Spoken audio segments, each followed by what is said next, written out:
Assalamualaikum warahmatullahi wabarakatuh. Apa kabar teman-teman semuanya? Semoga teman-teman selalu sehat dan selalu bahagia.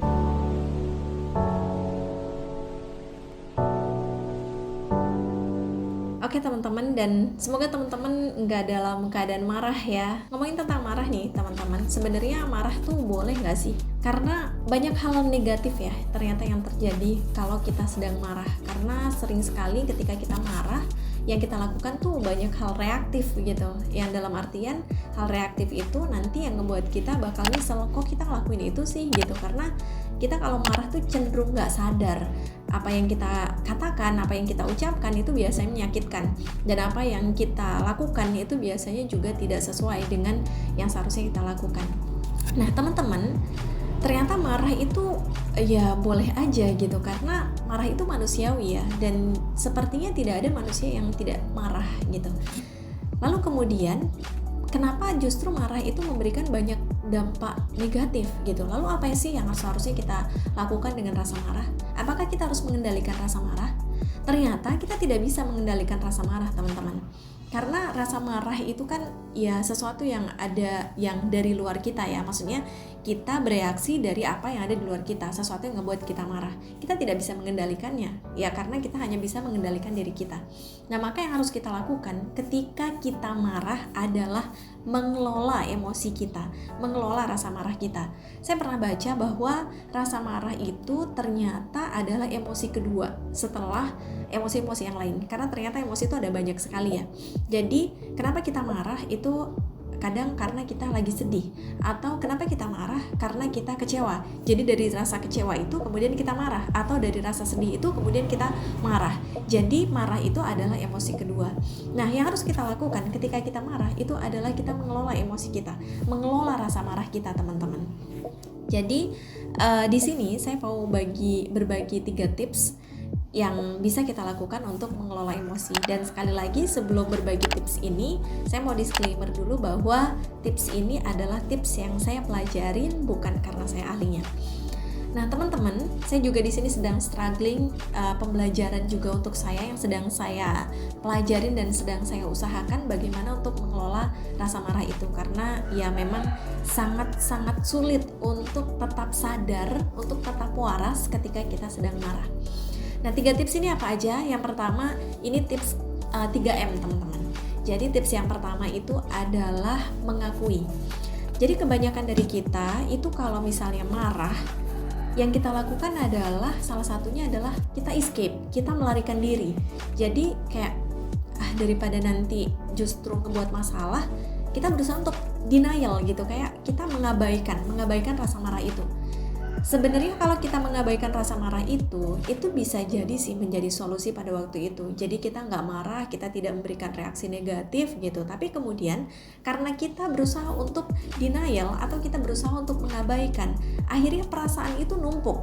Jadi nanti dari marah 1, marah 2, marah 3 itu bakal numpuk, dan ada waktu di mana itu seperti bom yang akan meledak gitu. Jadi saat kita sudah sesak di dalam diri kita karena kita sudah menumpuk rasa marah yang kita sering abaikan atau kita tahan, kita benar-benar tahan supaya kita nggak marah, maka yang terjadi saat nanti meledak itu bakal parah sekali teman-teman. Jadi itu bakal berbahaya sekali. Nah maka ketika marah maka akuin. Jadi ketika kita marah maka kita akui bahwa ya saya sedang marah. Misalnya kita kesel nih sama suami yang naruhin handuk basah di atas kasur. Nah maka ketika itu terjadi, yang kita lakukan bukan ya udahlah gitu, bukan, tapi kita akuin, ya saya marah, saya kesel banget sama suami saya karena dia naruhin handuk basah di atas kasur. Nah kita akuin dulu. Jadi kita akuin bahwa kita nih sedang marah nih. Dan kita ambil space ya teman-teman. Jadi kalau misalnya kita lagi marah, itu jangan langsung bereaksi. Jadi kita diem dulu, kita tenang dulu. Kemudian kita akuin bahwa kita sedang marah. Nah setelah kita mengakui bahwa kita sedang marah, marahnya gara-gara apa? Yang kedua, kita memohon. Yang kedua adalah kita memohon. Kita memohon sama Allah untuk diangkat rasa marah itu. Jadi kita narik nafas dengan beristighfar. Jadi astagfirullahaladzim, kita sambil menarik nafas, kemudian kita minta sama Allah supaya rasa marah itu diangkat. Diangkat dalam artian kita rilis nih, kita lepas gitu, kita lepaskan. Jadi dengan seperti itu tidak ada yang numpuk di dalam diri kita, jadi lepas keluar gitu. Kemudian yang terakhir adalah kita memohon supaya kita dilapangkan hatinya dan juga dimampukan. Jadi kita bukan memohon supaya suami kita berubah, atau kita memohon supaya orang berubah, atau kita memohon supaya anak kita berubah, bukan. Karena yang namanya hidup pasti bakal kita ketemu dengan hal-hal yang mungkin mengecewakan, hal-hal yang mungkin menjengkelkan, itu bakal setiap hari. Kalau kita memohon supaya itu dihilangkan, itu tidak akan mungkin terjadi. Kalau misalnya itu dihilangkan, artinya kita tidak lagi menjalani kehidupan, karena kehidupan itu ya pasti penuh dengan cobaan, teman-teman. Nah, maka yang harus kita lakukan adalah kita memohon supaya dilapangkan hatinya, supaya dimampukan menghadapi anak yang tidak sesuai dengan ekspektasi, suami yang mungkin tidak sesuai dengan apa yang kita pikirkan, atau orang-orang di sekitar mungkin yang menjengkelkan gitu. Jadi kita mohon untuk dilapangkan dan juga kita mohon untuk dimampukan. Nah, dengan demikian teman-teman, perasaan marah kita itu tadi perlahan akan membaik. Ketika nanti kita ketemu dengan hal yang sama lagi, mungkin ya suami kita masih dengan kegiatan yang sama, kemudian anak kita masih mungkin kadang rewel gitu, tapi karena kita sudah memohon supaya dilapangkan hatinya, supaya dimampukan untuk menghadapi itu, jadi pas kita lihat itu, kita melihatnya dengan cara pandang yang berbeda. Jadi kita lebih legowo, kita lebih bisa tersenyum dengan kejadian yang sama. Nah, jadi itu teman-teman tips bagaimana mengelola rasa marah ya, karena marah ini adalah emosi yang mungkin sehari-harinya kita temuin ya, dan itu tadi, marah ini lumayan membingungkan gitu, karena dulu saya pernah belajar bagaimana supaya nggak marah. Yang saya lakuin itu adalah dengan menahan. Jadi menahan. Ketika ada sesuatu yang tidak sesuai ekspektasi atau orang yang menjengkelkan, saya menahan. Dan ketika menahan itu sebenarnya kita lagi nyimpen tuh teman-teman. Jadi pas waktu meledak itu bisa jadi nanti kita bakal ngungkit-ngungkit.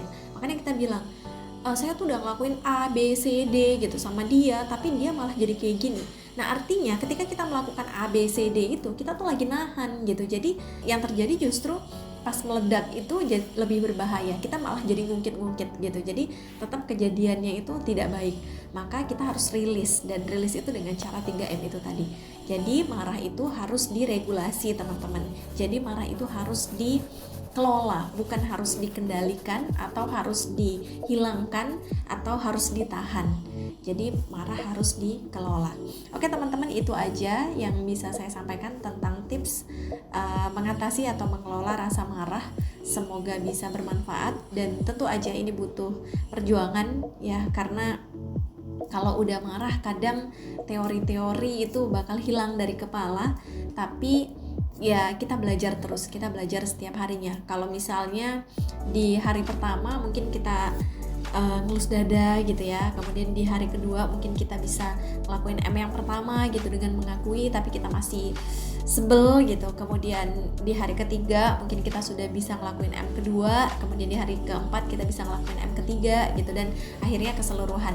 Dan kalau misalnya kita sudah latihan setiap hari, semoga nanti kita bisa terbiasa. Jadi ketika sesuatu itu tidak sesuai dengan kehendak kita, sesuatu itu benar-benar menjengkelkan, mengecewakan, ada orang yang jahat sama kita gitu, itu sudah tidak mempengaruhi kita untuk menjadi reaktif, tapi kita bisa dengan lapang dada, bisa dengan tersenyum melihat bahwa oh ya, yang harus dikendalikan, yang harus dilakukan itu adalah dengan mengelola diri kita, bukan untuk mengendalikan orang, bukan untuk merubah orang gitu, tapi ini tentang diri kita.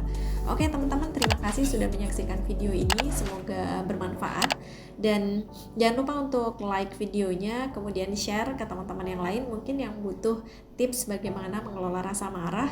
Kemudian jangan lupa juga subscribe ya teman-teman. Terima kasih dan wassalamualaikum warahmatullahi wabarakatuh.